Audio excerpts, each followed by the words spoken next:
Hello, and welcome to the Edifice of Trust podcast. The Edifice of Trust podcast is a thoughtful discussion of today's current events from the perspective of America's founding principles. Hello, everyone.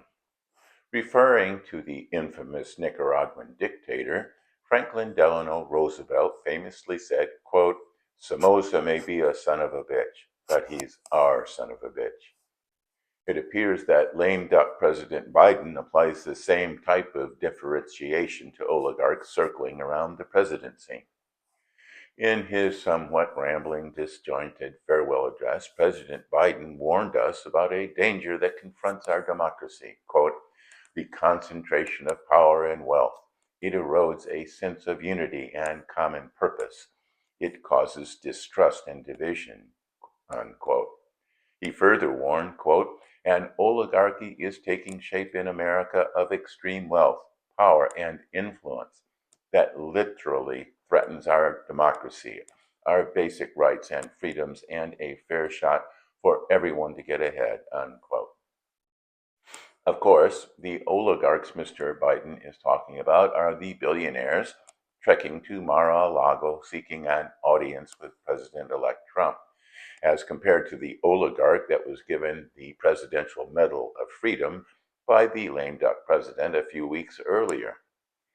Mainstream media takes Mr. Biden's warning seriously, but fails to note the irony of the medal to the billionaire George Soros. Oligarchies come in many forms. Some are based on small groups of wealthy families. Some are based on an inner circle of religious clerics, such as Iran. China could have been considered an oligarchy under the sway of the communist ideologues in the CCP until Xi Jinping transformed it into a dictatorship. The Democratic Party in the United States has been transformed from a party of working people and poor minorities into a group of elites from academia and Hollywood. It is true that some of America's would-be oligarchs have wealth and power and use that power and wealth to try and influence government policies. The companies owned by Elon Musk receive much of their revenue from government, subsidies for his electric vehicles, and payments for satellite launches by SpaceX. But he has also spent a lot of money promoting free speech and appears to sincerely want to make government more efficient. Bill Gates uses his wealth for charitable projects and recently chatted with President-elect Trump for 3 hours about global health issues. George Soros made his billions shorting the English pound and uses his wealth to promote left-wing causes through his Open Society foundations. The only difference between George Soros and Elon Musk, other than one made his billions from financial manipulations and the other from making electric vehicles and building rockets, is that Soros supports causes that Mr. Biden supports and Mr. Musk doesn't. Soros is Biden's son of a bitch. The progressive elites surrounding Mr. Biden in the last days of his presidency have urged him to enact numerous of the progressive policies he was unable to implement during his term of office. He has declared that the Equal Rights Amendment is, quote, "the law of the land," although it is clear that he lacks the authority to do so. He has issued last-minute executive orders placing price caps on many important drugs and blocking leases for offshore oil exploration, although he claims he does not remember signing that order. The elites surrounding Mr. Biden and the oligarchs that control them are desperate in their efforts to block the coming changes announced by the incoming Trump administration. The winners of the largesse wantonly dispersed by the Biden administration will soon become losers.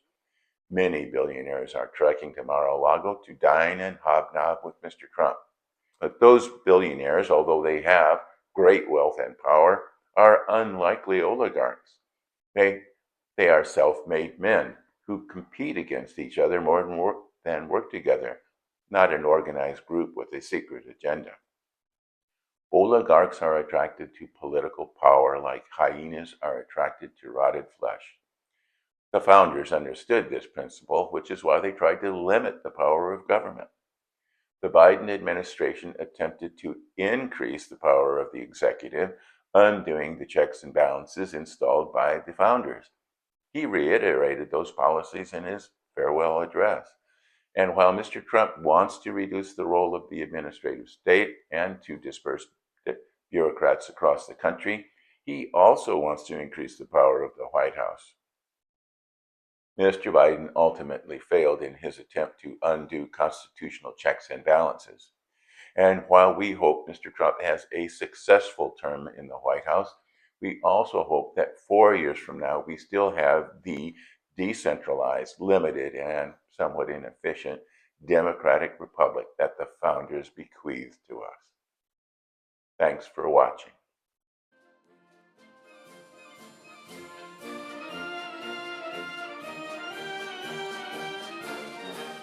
Links to source material used in preparing this podcast can be found on my website, www.edificeoftrust.com.